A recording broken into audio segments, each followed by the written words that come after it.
Winning cures everything. Now for your hosts, Gary and Chris.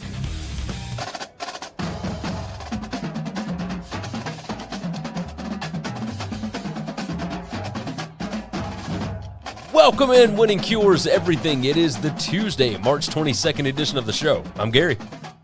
And I'm Chris. And Chris, we both went to Disney last week. Everything went well, I would assume? Yeah. No, it was good. I spent one day playing on my phone because my family crapped out on me. And so I got to hang out by myself and kind of goof off. And Not bad. Be silly and whatever. Just enjoy a day of not having to do anything. That is not too shabby. I took the family down, so both of my parents and then my wife's mother, and of course the toddler. We met up with some family on one of our off days, and it was lovely. You know, you've said this in the past. Disney treats your kids really well, and for that, you will continue to go back over and over and over again. And and I'm 100% there with you. Like everything about this trip was centered around the toddler. And That's right. And it was great. I mean, he's still at the age, he's almost 4, so he's at that age where everything is magical and the pirates are real and Peter Pan is actually a real person, you know, all that kind of crap, right? And he loved it, absolutely loved it. So we'll be doing it again. It might not be in the next year, but we'll be doing it again because we've already started making plans for whenever we do the next one. So it's you're 100% right. You know, I haven't done this in quite some time where we actually went and enjoyed, you know, a bunch of the parks and spent all day and did all that kind of stuff. It's great, man. You are dead on. This is a fantastic vacation to take the kids to. So they do a good job and they take care of your kids and that's what I've always said is you know I can go to a lot of places in the world and I can do a lot of things where people cater to me. And Disney's one of those places where, you know, they cater to grown-ups, they cater to adults, they'll take care of you if you're there without kids and stuff too. But if you bring your children, they will make your children feel like they are the most important thing in the world. Oh, you've got that right. They're really good at those things. So I will tell you this, we did Disney, we did three days of Disney parks, right? And then we did Universal on Friday. And the difference between the way that those two operations are run is it's a chasm. It is just huge. Disney has the customer service aspect completely down. I mean, everything about their stuff is organized, and if you have any kind of an issue, they will sort it out. And with Universal, it is, hey, once you get in, you fend for yourself. Right, it's a whole different deal. So I was a little shocked by that, but yeah, Universal was good too. Like I had no problem with Universal. I can't speak to you that. I've never darkened the doors Universal. I'm not against it. My kids are just not at that age where they're into it yet, and I know that it is more, you know, like bigger rides, roller coasters, things like that. And I'm never going to do that shit because I'm a huge baby, and so you know it's probably going to be a while before we ever do something of that nature, but I'm not opposed to it. You know, I worship, you know, J.K. Rowling, and Harry Potter's the greatest story that's ever been told. And so, you know, one day I will get there. But my wife is my wife is a massive, massive Harry Potter fan, and that was the main reason why we went. But Lincoln, man, my toddler spent most of the day at Dr. Seuss Land, and I loved it almost as much as he loved Disney. So it was pretty crazy. Yeah. It was pretty crazy. So let's talk about some of the stuff that happened while we were gone, the big news of the day and whatnot. We'll start off with that. Matt Ryan is being traded from the Atlanta Falcons to the Indianapolis Colts. That happened late on late on Monday. This is the Tuesday show. And it appears that he is being traded for a third-round pick in the 2022 NFL Draft. That appears to be one of the picks that the Colts got from the Commanders for Carson Wentz. And, you know, the odds shifted from 30-1 to 25-1 for the Colts to win the Super Bowl next year. This was a little bit surprising. None of the details have emerged as of yet regarding the cap hit, what the Falcons are going to pick up regarding the contract as opposed to what the Colts are going to pick up, et cetera, et cetera. Give me your thoughts on this. What have we got going on with the Colts and the Falcons? I think Matt Ryan is a huge upgrade from Carson Wentz. That is clear and evident and straightforward. I'm curious. I know that the Colts were one of the teams that were interested in Baker. We'll get into that next. Yep. But I'm very curious to think, do they think Matt Ryan is an upgrade to Baker? And then I was trying to put myself in that situation. Salary-wise, Baker's got his problems. Baker's got his flaws. Salary-wise, there's no way on earth I'd pay the money Matt Ryan's paying that when you could pay it to Baker. Baker's making substantially less, I would guess, than Ryan. I haven't looked at the contract. Well, he's still under a rookie deal. So he's on his rookie deal, but he's in the 5th year of the rookie deal, which is the big money year. Yes. And I just have to assume though, even that big money deal here is substantially less than what Matt Ryan's making. And is that better? Maybe the Browns are looking for a better draft pick than third rounder, and that's why they went with the Ryan route. But it's hard to look because you can't look at these things in a vacuum. You have to look at them in context of what they are. And so player wise, I think they got a massive upgrade. I think in Frank Wright's system, a guy like Matt Ryan will flourish, and he will do really, really well. I like that move for them a lot. Baker is this year set to make $18.8 million. Oh, wow. And is Ryan in the 40s? Yeah, it's in the 40s. Yeah, so it's a monster. Like a statistical. Yeah, so I would take Baker in this fall. I would take Baker at half the cost right now. Well, and see, that's what we don't know about the financials right now. Like, are the Colts going to pick up only half of that contract and the Falcons are going to pay the rest? Or because we've seen stuff like that. If we find out that the Falcons are eating some of that money, then we're having a different conversation. If the money's equal, I would take Ryan over Baker. I would do that. Yes, and I tend to agree. I think it's close enough to where I'd have to look at the money and I'd have to look at the draft assets that are being traded.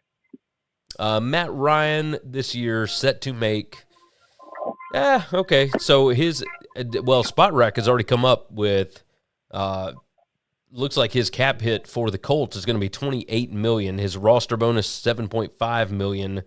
Sorry, for 2022. It's going to be $23.75 million. $7.5 million is a roster bonus. $16.25 million is the base salary. So his cap hit for the Colts is only $23 million. In that situation, for some reason, I thought it was a huge number. It was for the Falcons. For the Falcons, it's like a $48 million number. Okay, that's what I was going to say. Man, I know I couldn't be off by $20-something million. No. It's for the Falcons. So the Falcons must be picking up some of that. This stuff has not. We're looking at it on Monday afternoon, and we don't have all of the details of this trade yet. So we know that money can be moved around on these contracts, but it looks like the Colts have got him for 2 years locked up. His cap hit next year is going to be $28 million. That's nothing. That's nothing to pay for a quarterback if he's actually doing a good job. And so in this context, then, better deal than Baker because you're going to have to pay Baker. So yeah. Baker is going to get a new deal. He's a 1-year deal. You trade for him, and I'm bringing him up because he's the obvious other option that would have been in this conversation. And you're only getting him for a year to the 2, and you know that while this first year probably getting a whole lot cheaper than what you're paying now. Yeah, but that second year would be a lot because he ain't signing a 1-year deal. Yeah, no, you're right about that. You are right about that. So let's talk about where the Falcons are going after this. All reports point to Marcus Mariota possibly going to Atlanta, joined back up with Arthur Smith. Of course, Smith was the offensive coordinator for the Titans the year that Mariota got benched for Ryan Tannehill. Now, that's going to be kind of interesting. Obviously it's not some kind of grand reunion or anything like that, but these are two guys that are familiar with each other. There are, of course, reports out that the Falcons have really been doing their homework on Malik Willis. They do have the number 8 pick in the NFL draft, and we're only about a month away, a little over a month away from the NFL draft, which I am excited about. Draft night for us is always a big deal, so obviously we will be here live for the first round, as we always are. But give me your thoughts on the Falcons quarterback situation. Right now their quarterback room consists of Felipe Franks and Josh Rosen. Do they go out after a Marcus Mariota? Do you think that makes sense for them? Or do they maybe draft a guy this year and just go ahead and put his feet to the fire? I think there's a chance they could do both. Because I think Marcus is going to get a one-year deal no matter what, right? Like if they went and got a one-year guy like a Marcus, I think he's probably the best available at that cost. Yeah. In my opinion, then I think that's okay for them. I think that's a good deal for them.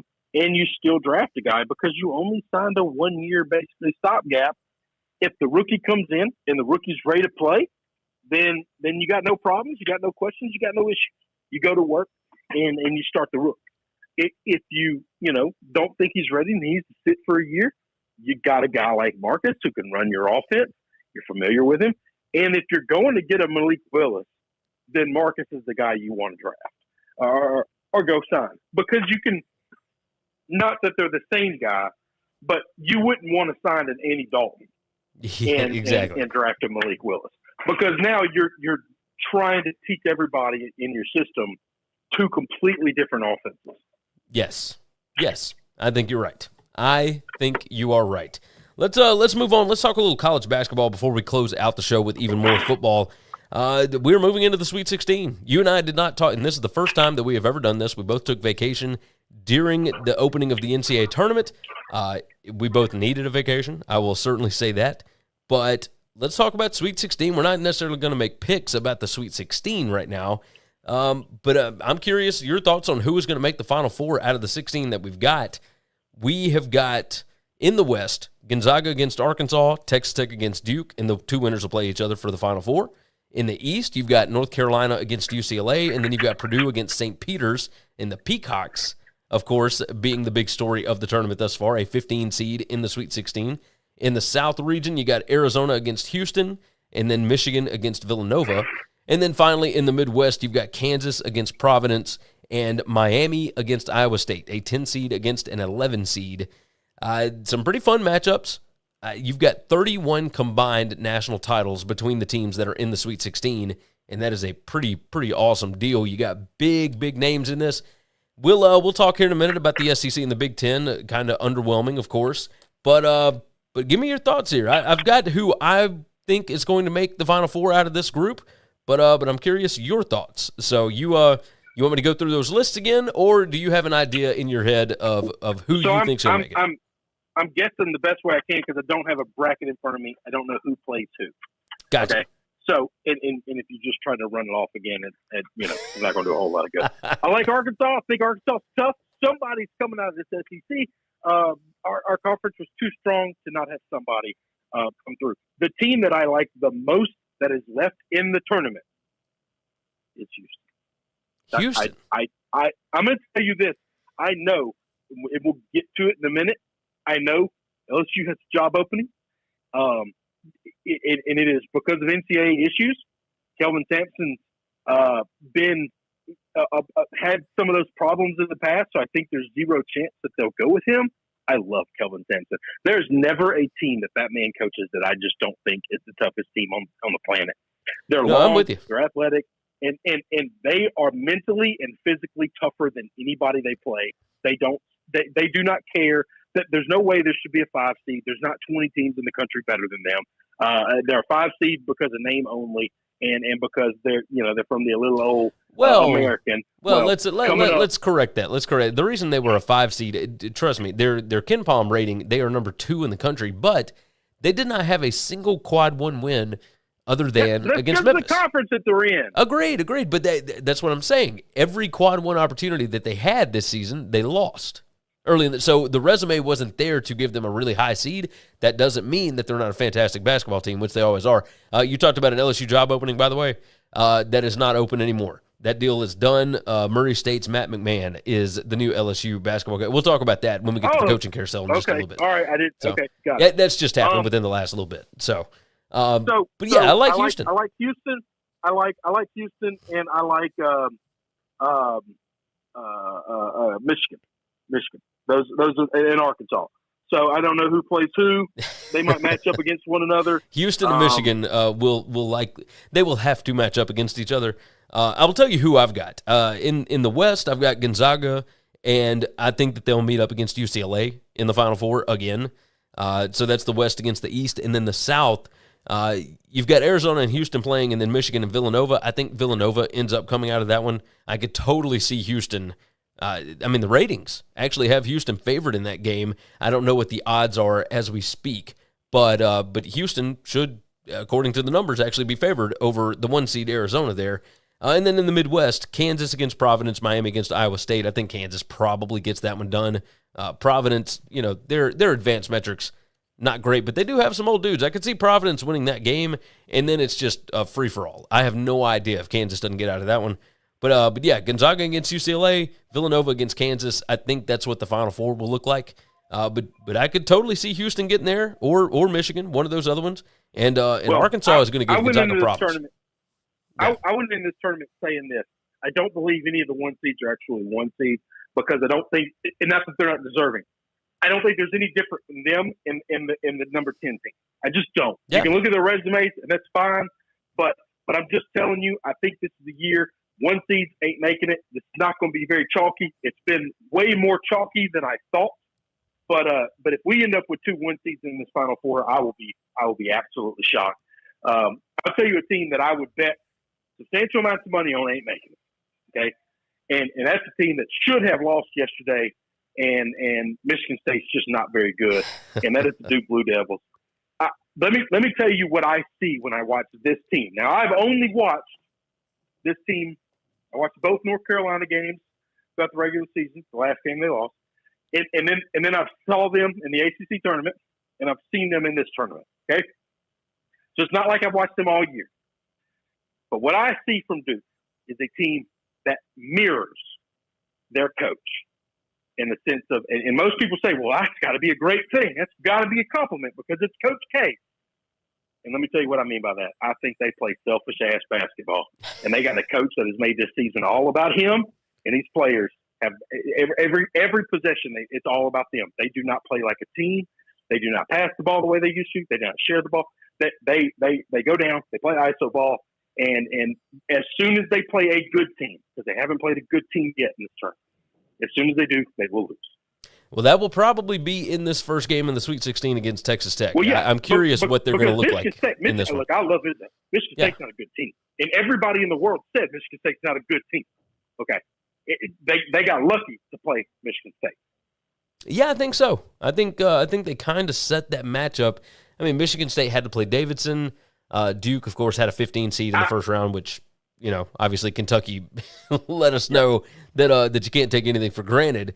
But yeah, at Duke against Texas Tech, what the Red Raiders are doing on defense, of course, it just continues on. Even without Chris Beard, they are awesome. Like, they are going to make it a grind-out game. Style. Yeah. Hey, man, I'm going to tell you, Houston's winning the Big 12. Jesus, man, next year. Oh, yeah. Big 12 is going to be something. Oh, and in basketball, it's going to be crazy. Absolutely crazy. Yeah.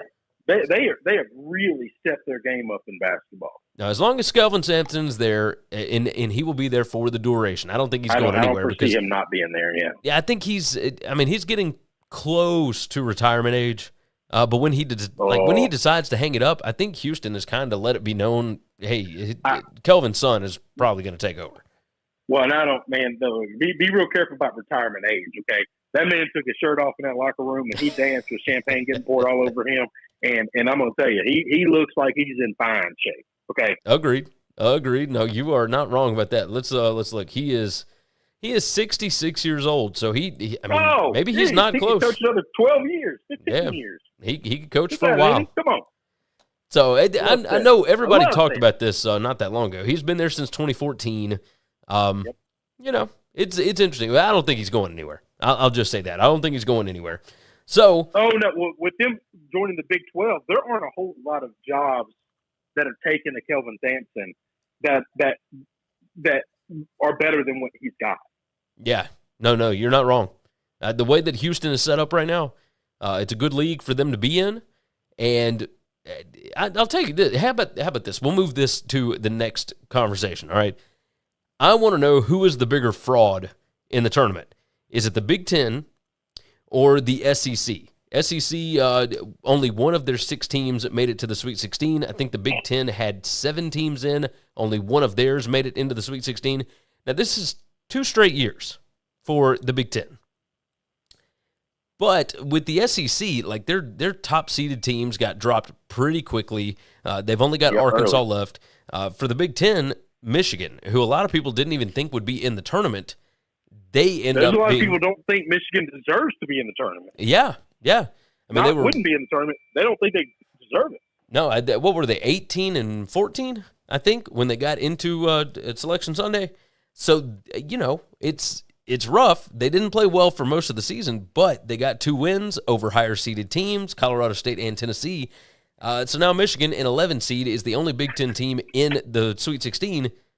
Were either of these teams frauds, or do you kind of go with the same idea that I do, that these teams just beat each other up all year in really strong conferences, and once you get to the tournament, it's hard to play through it? I don't think it's a they beat each other up and it's hard to play through a situation. I don't think they're frauds either. I think this is a situation where this is what we talked about when there's parity in the game, in the sport. That there's just, I know these teams were supposed to be good, but the separation between them and everybody else isn't a lot. Yeah. I mean, we've seen a ton of close games. It's just not. So, okay, Kentucky should not be losing to St. Peter's. Okay, that's an upset. All right? But the difference between Michigan and Tennessee is nothing. Nothing. That's a coin flip game, and it would have been a coin flip game almost all year. Yeah. Yeah, you're not wrong. You're not wrong about that. I know Vegas is going to have their numbers, and people are going to look at it and say, "Oh, yeah, but this team's supposed to be." Yeah, supposed to don't care when you get the ball in the air. Yeah, you're not wrong about that. And so when, because you're talking about some of these teams, we just talked about them. I mean, Houston or even some of these other teams that are like 10 seeds or 7 seeds. They're from big boy conferences. Yeah. These are not small team chumps. They're just not. No, the only real Cinderella here is St. Peter's. St. Peter's. And there's no doubt. You're talking a little bitty school. Yep, New Jersey represent. Jersey. That's how much fun is that going to be in Philly, right? St. Peter's headed to Philly. It's only like an 80, 90-minute drive. That place will be slammed with Peacock fans. I'm loving it. But they only got 3,000 students at that school, but all 3,000 better be there. Oh, I'd have a feeling it won't be like students. I think there's going to be a lot of people from Jersey that are just adopting this team. That's just the way I feel about it. Yeah. Well, why not? All about the Peacocks. But yes, so you've got just big time matchups. I think all of these you could see a way for every single team that's left. And this is where it really gets fun, is because all of these teams that are in the Sweet 16 can now envision a national title, right? All you got to do is win 4 more. I don't think St. Peter's can. I really do believe that's the true Cinderella that is playing above the rim right now. Yeah, but you're telling me that they just beat Murray State, who had not lost since, early December? You're telling me they just beat Murray State and they beat Kentucky before that, who everybody honestly, Kentucky in the ESPN Bracket Challenge was the most picked team to win the national title. Now, a lot of that has to do with the fact that there's a ton of Kentucky fans, but Kentucky was a 2 seed.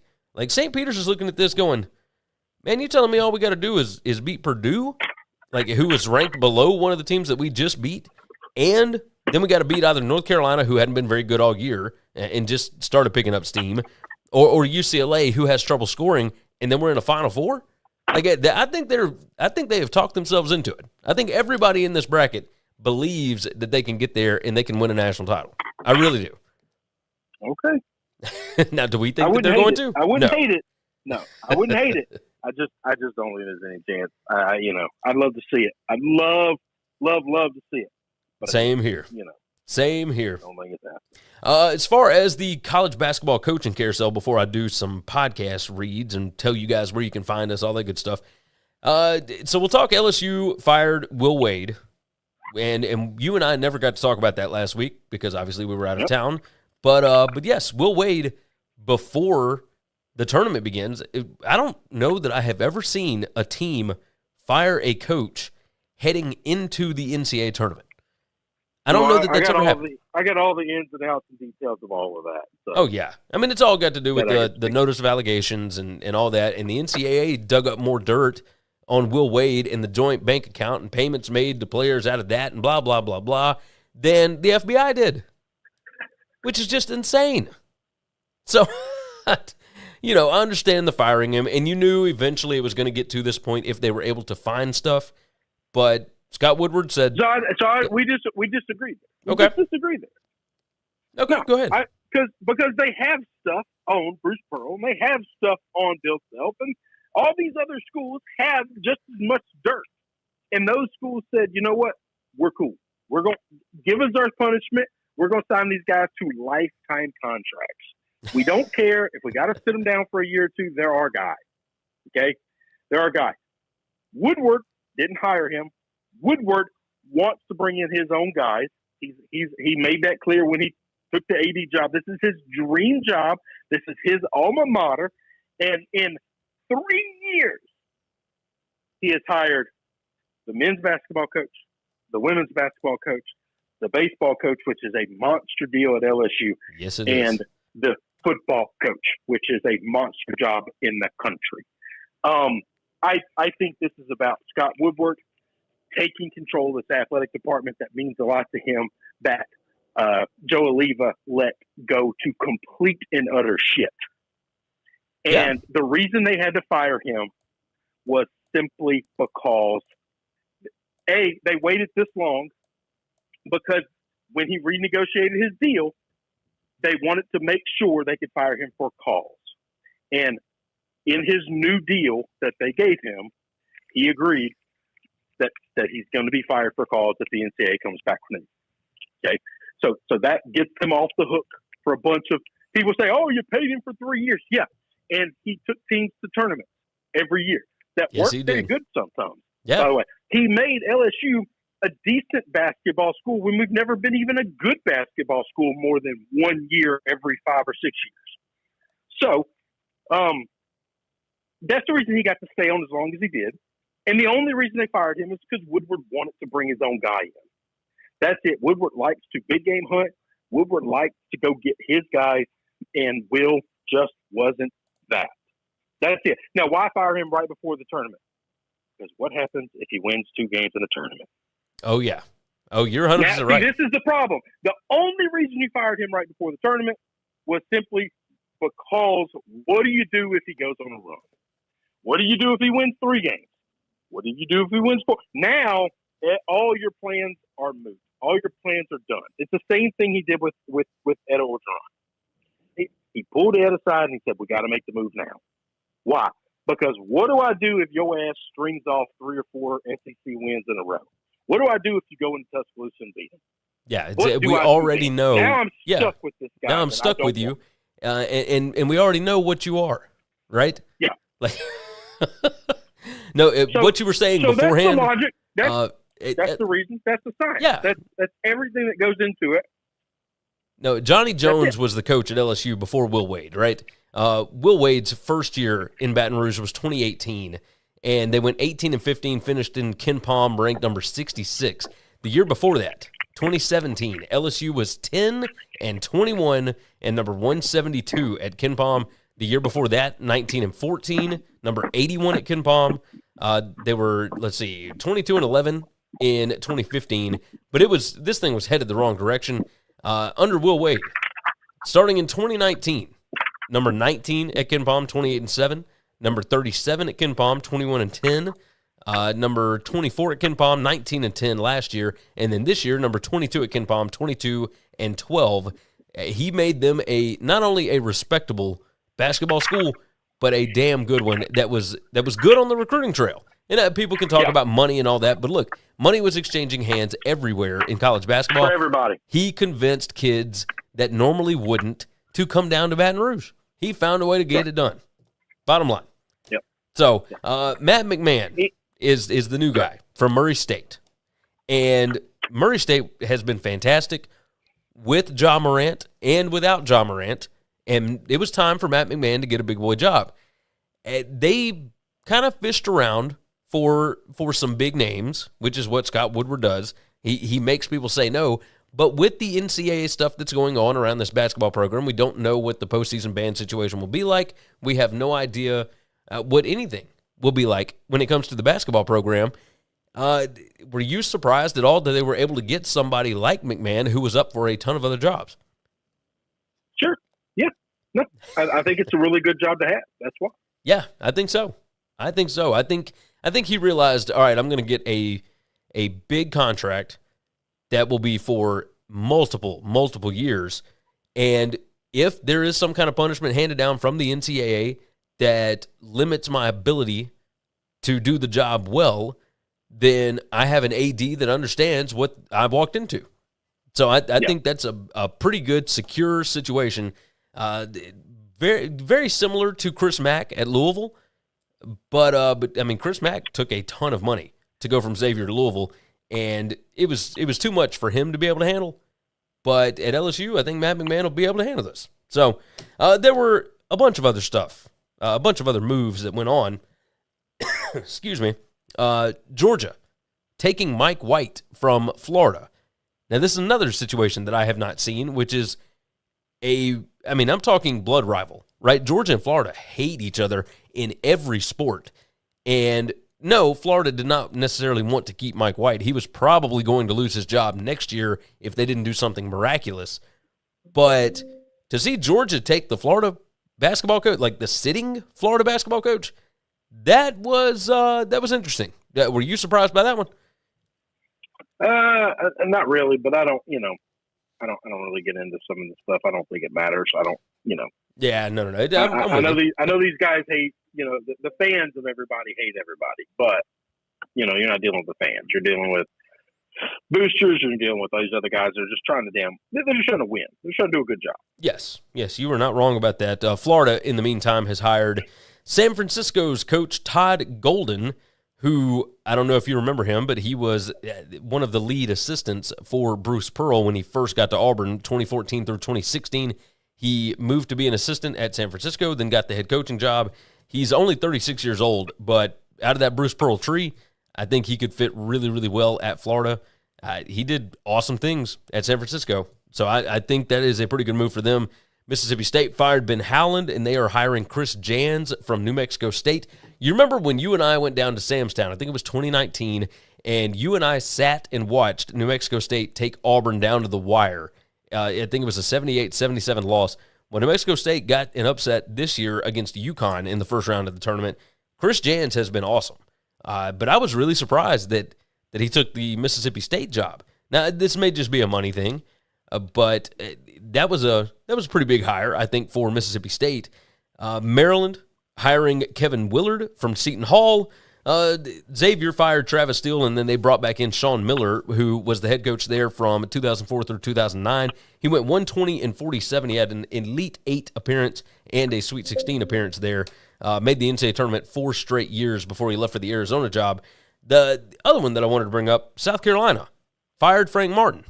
Now, South Carolina ended the year ranked number 99 at KenPom. They were 18-13, 9-9 in the SEC, and they were a pretty good basketball team for the majority of the year, but their metrics were so bad, they got passed over by the NIT and the NCAA tournament, and now Frank Martin is out.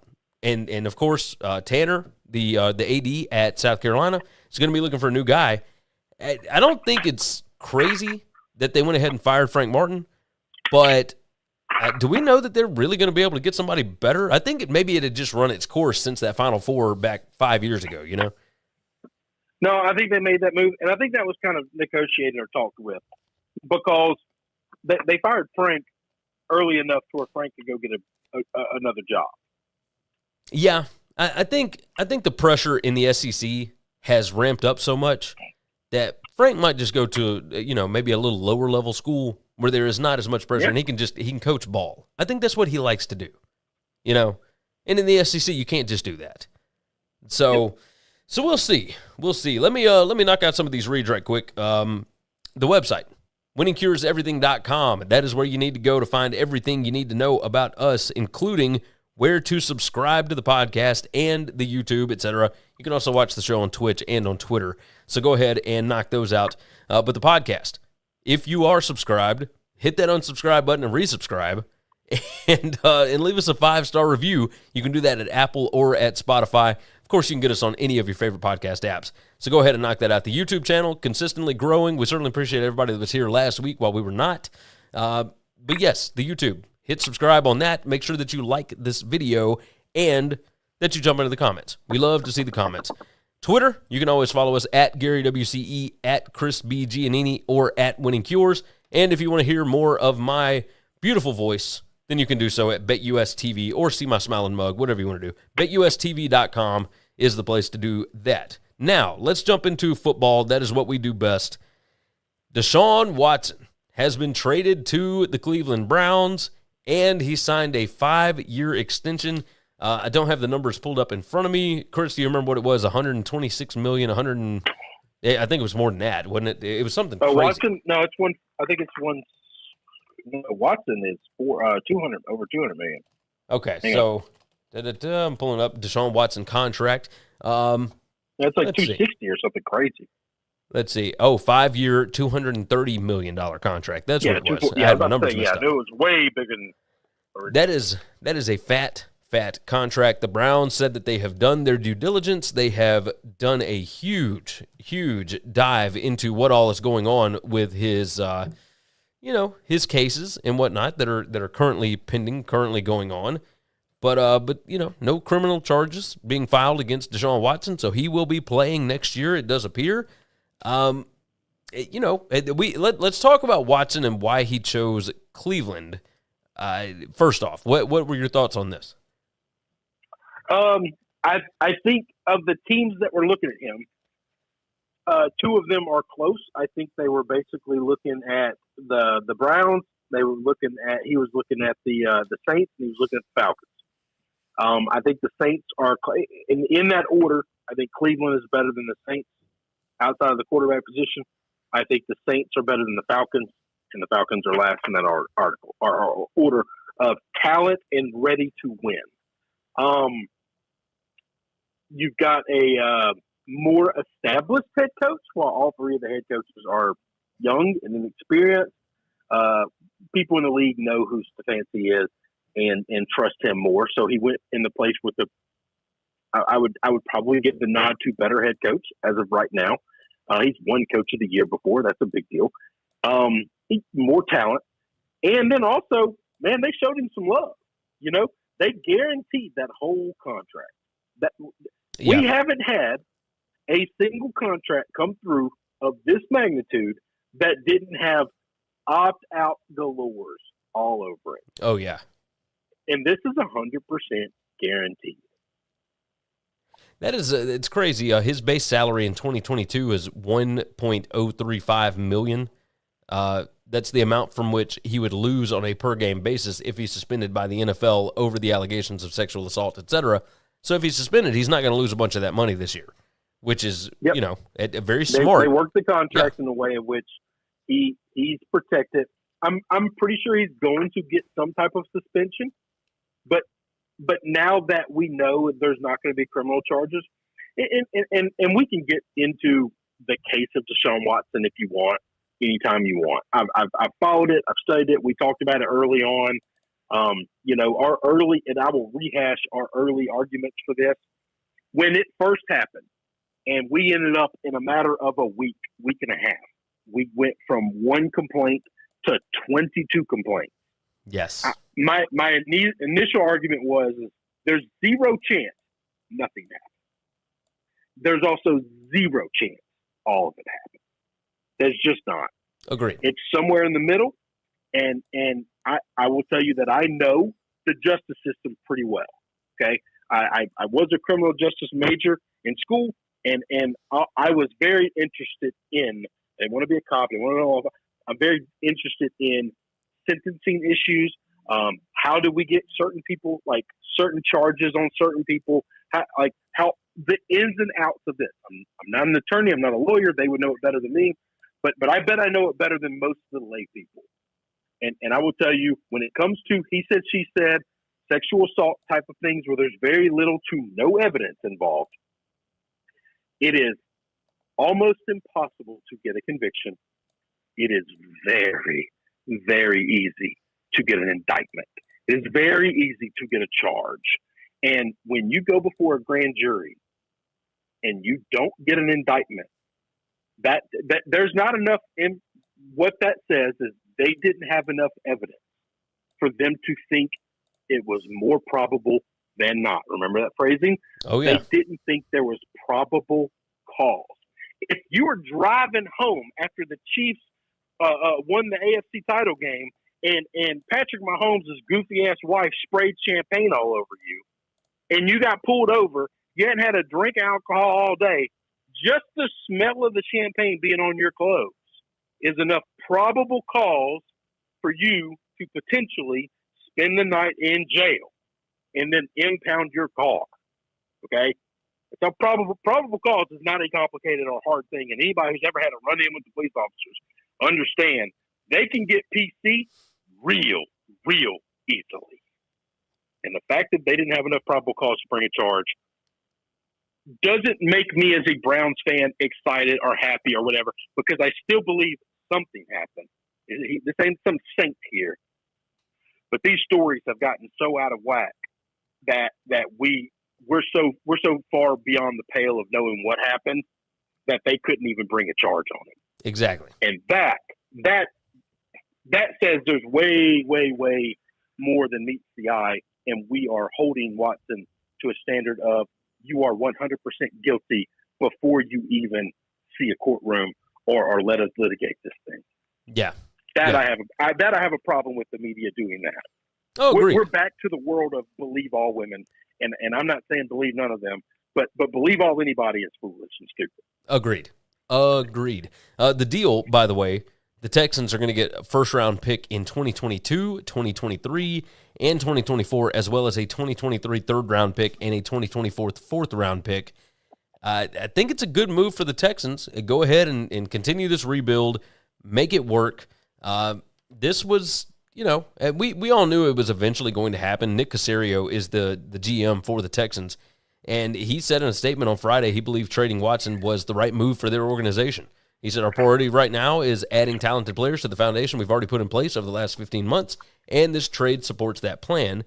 As we navigate through the rest of the offseason, we remain open-minded to all avenues that allow us to improve our roster and add to our program.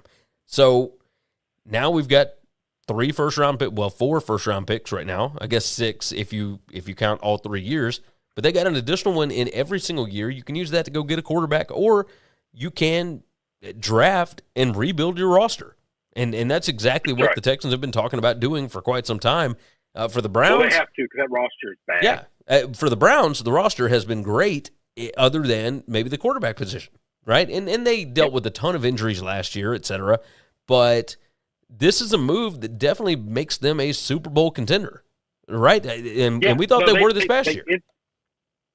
They instantly moved into the realm of Super Bowl contender. We have to remember, there are people out there right now that are shitting all over this deal. Oh, Watson wasn't really that good when he played. Look at his number. Y'all are morons. You don't remember.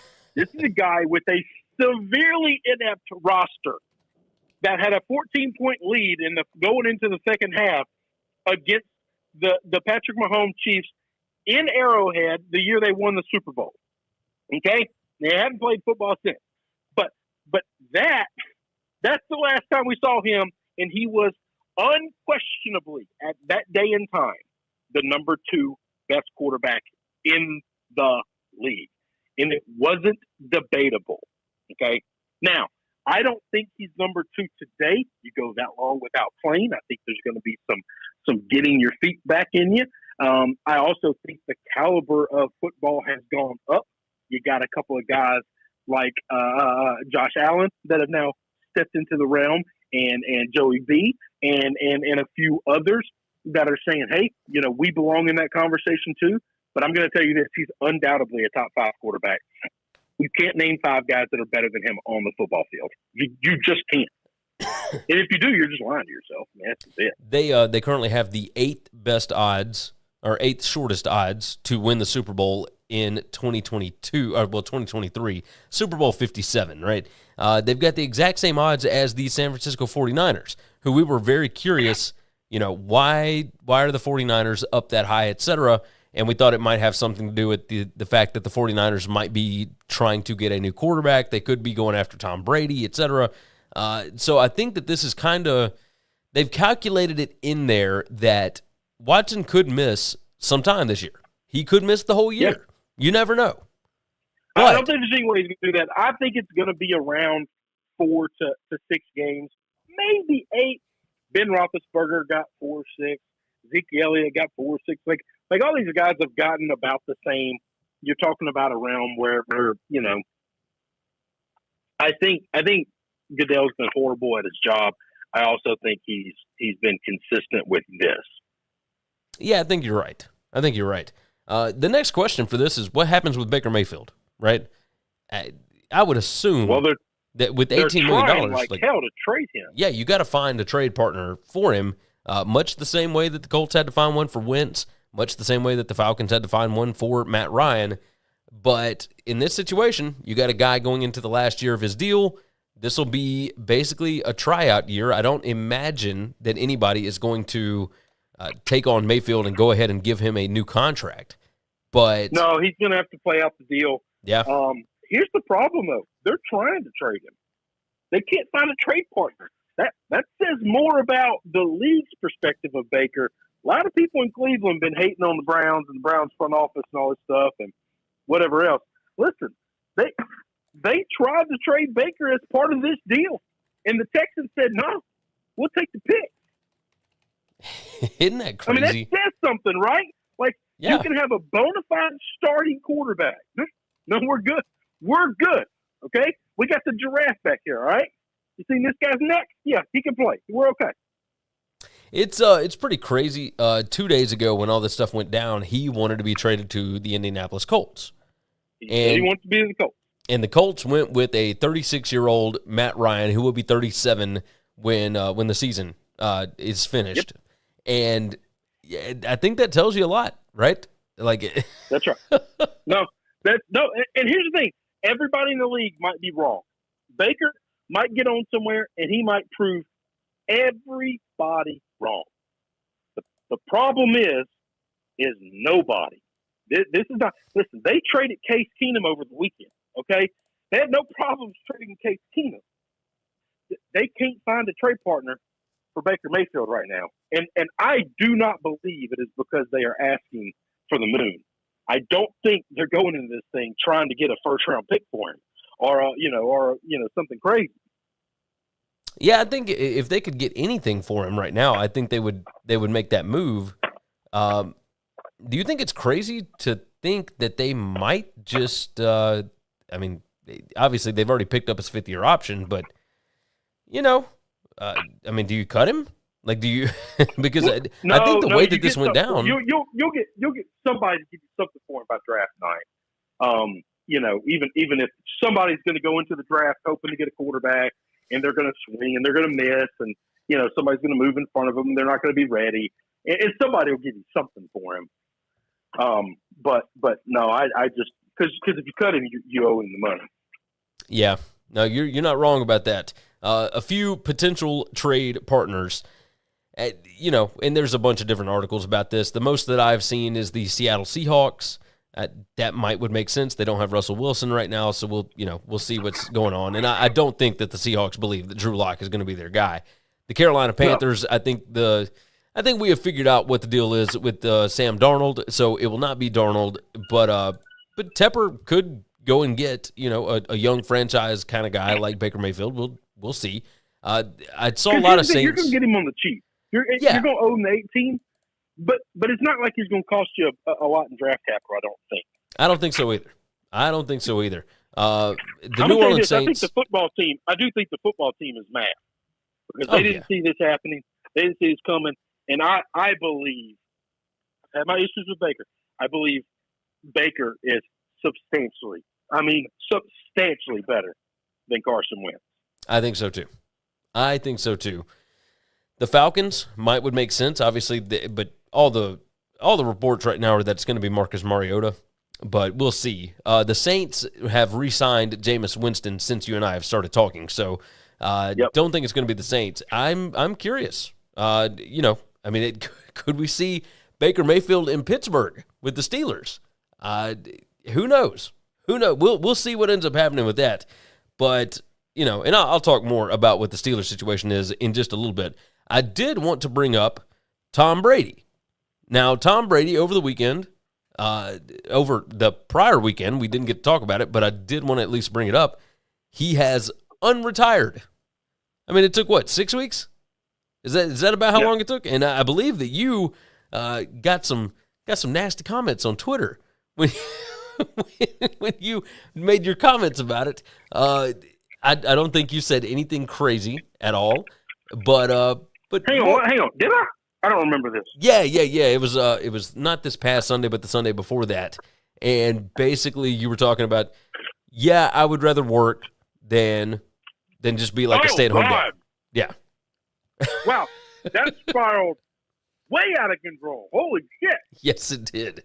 I couldn't even remember what that was about. I forgot that all started with Tom Brady. But Tom Brady spent 6 weeks at home with his family and then said, you know what? I think I'd rather be playing football. And I don't know that I blame him.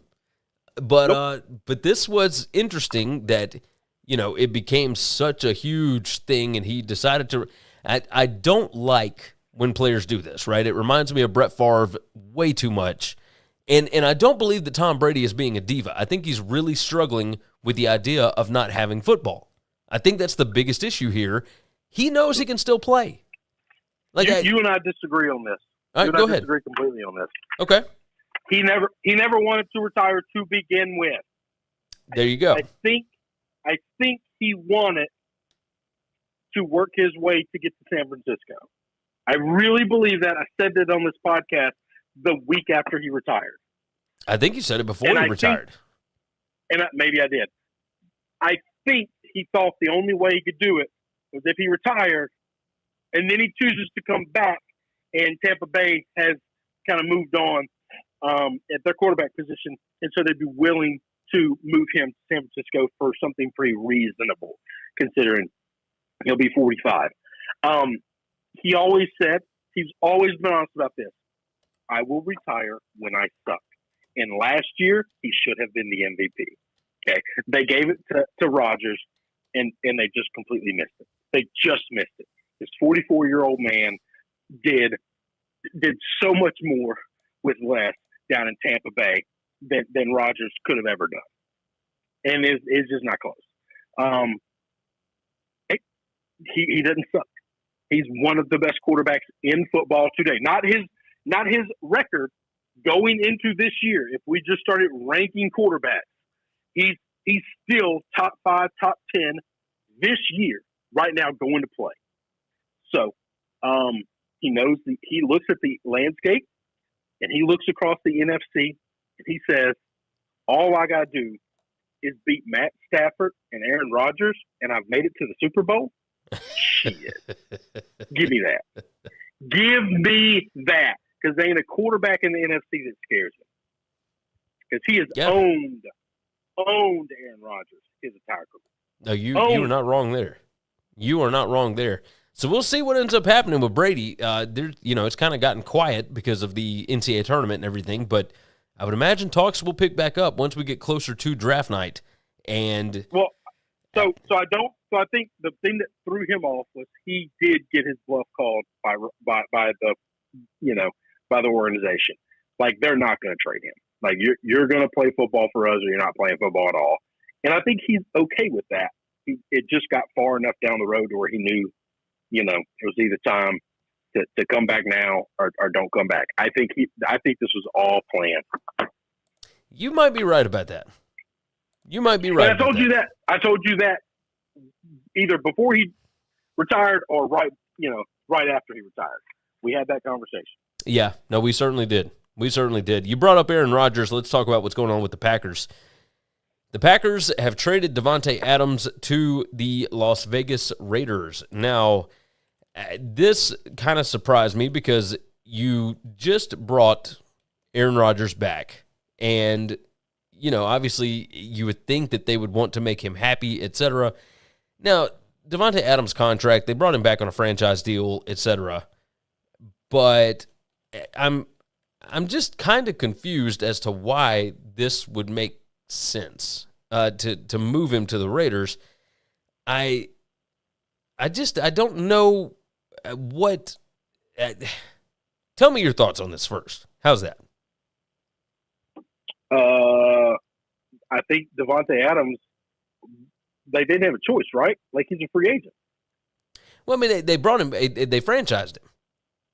So no, he didn't sign the franchise tag. Oh, he didn't. I think he went to the Raiders on a deal. I think he went to the Raiders on a free agent deal. They tried to franchise tag him, and he said, "I'm not signing the franchise tag." Maybe that's it. Okay, obviously you and I both were in Florida when this was going on. When this happened, we were both out of town, but I was under the impression that he left as a free agent. Let's see. Green Bay acquires Raiders' first and second round picks in the 2022 NFL Draft in exchange for Devonte Adams. Okay, so there is a trade involved then. I don't know what that trade is because I was under the impression that he wasn't going to sign the franchise tag unless he signed the franchise tag with the understanding that you're going to trade him. That had to have been it, right? No, that could have happened. It's very strange because I could understand why Adams would not want to sign the franchise tag. Like he wants security and he wants it now, and I don't blame him because we all know I would too. Every snap could be your last when you're playing in the NFL. That's but right. this was interesting that they couldn't figure out something to keep him in Green Bay, so they move him for a first and a second round pick in this year's draft.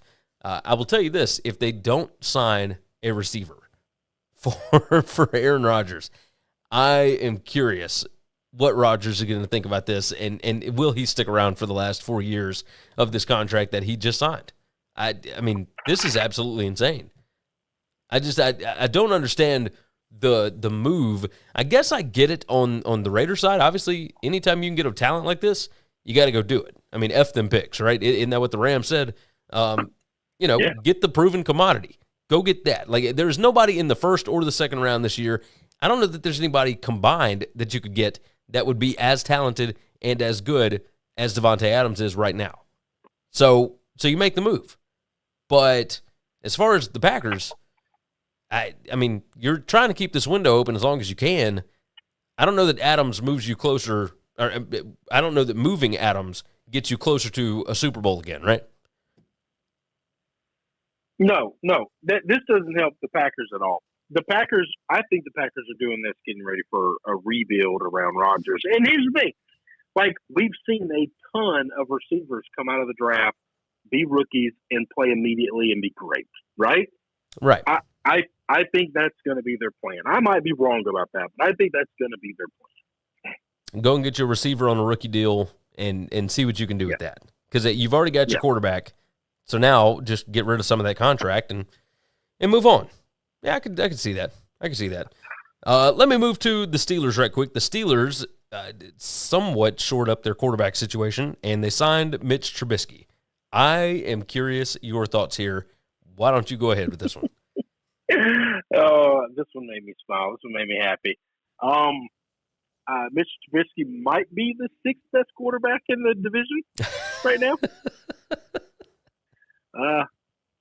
I don't understand. That's neither here nor there. Like, I'll say this though. This. Hang on.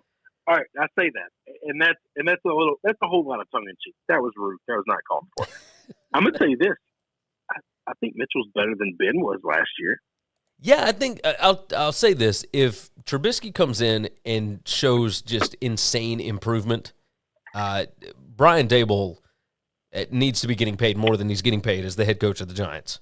Because if he could completely switch Josh Allen into a franchise quarterback and maybe do the same thing for Mitch Trubisky, that would be almost a miracle. Because we saw what Trubisky was for multiple years under Matt Nagy at the Bears.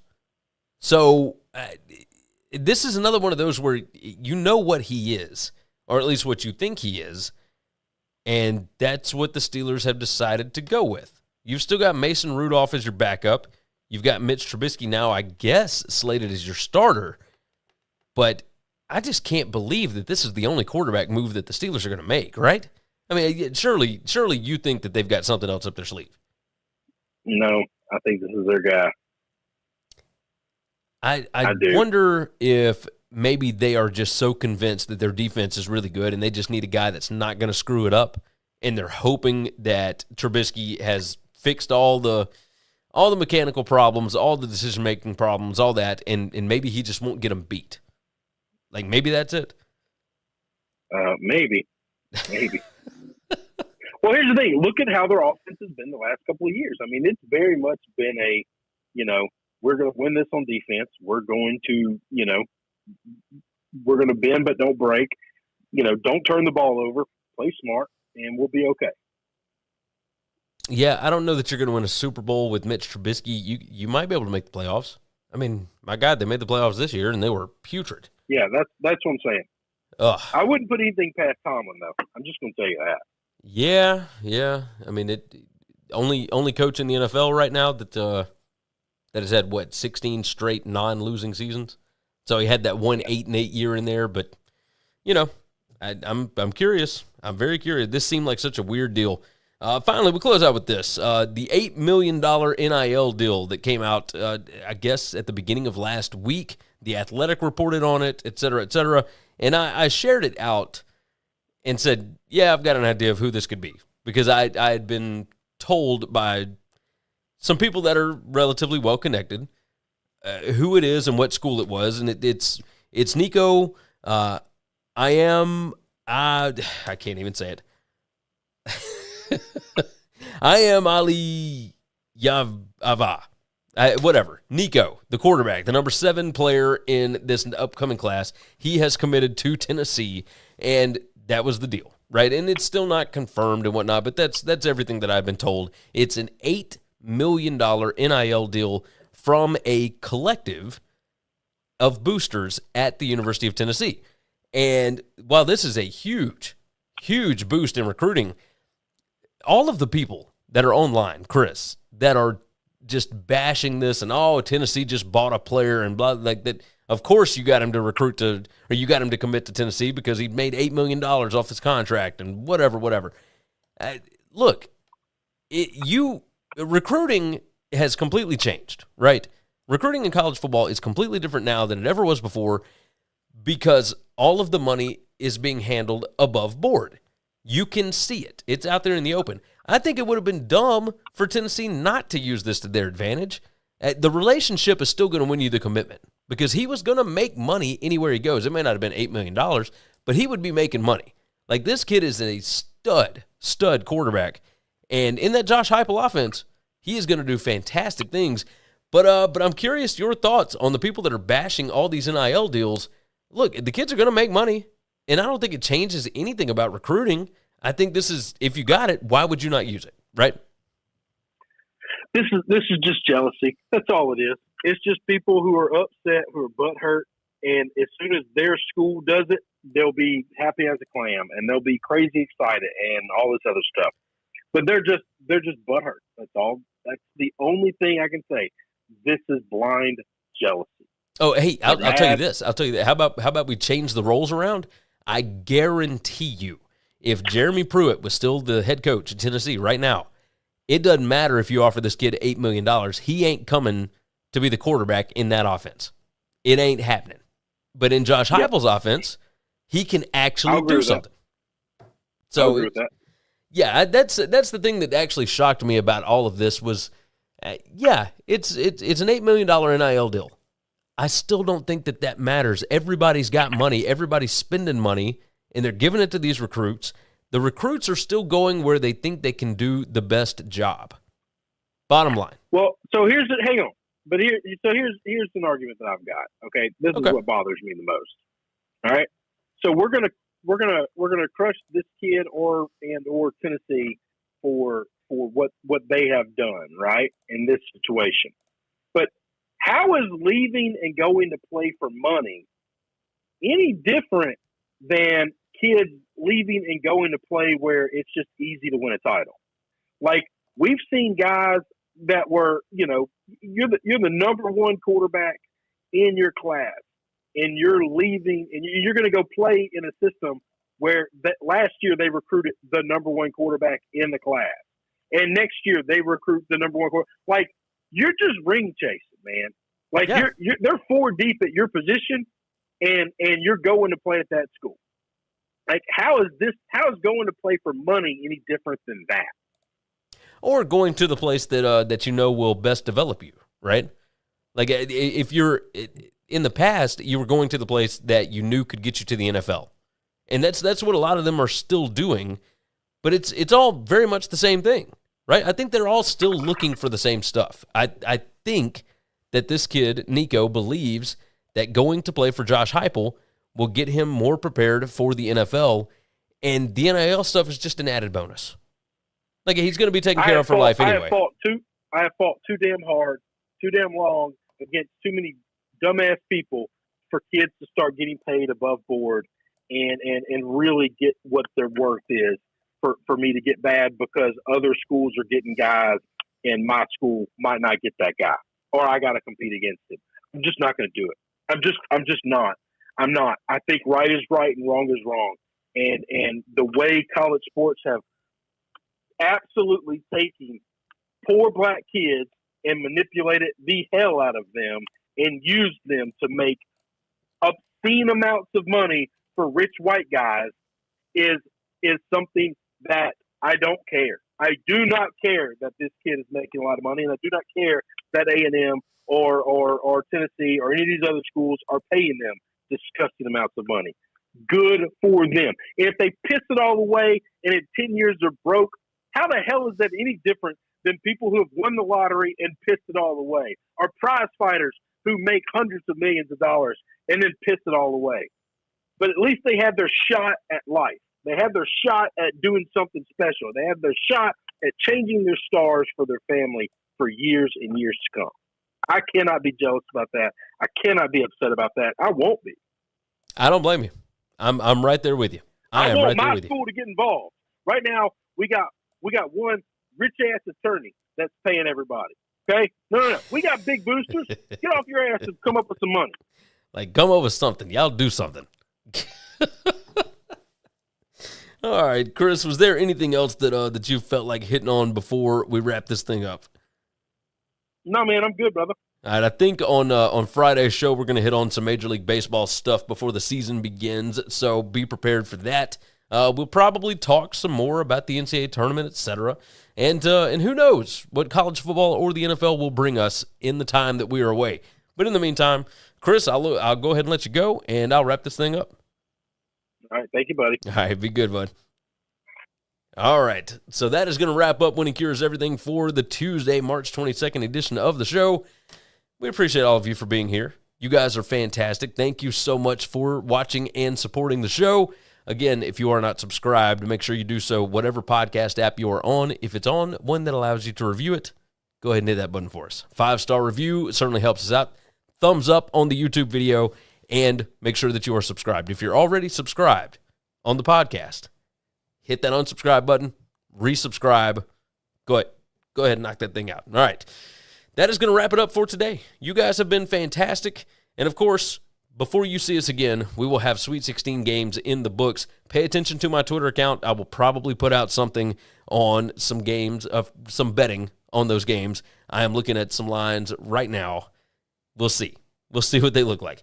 With that said, we're going to go ahead and get out of here. You guys take care of yourself, take care of each other, and hopefully, all of your tickets cash this week. Thanks for checking out Winning Cures Everything. If you want to keep up with us, hit subscribe on YouTube or your favorite podcast app, visit the website at winningcureseverything.com, or you can like us on Facebook or follow us at Winning Cures, at Gary WCE, or at Chris B. Giannini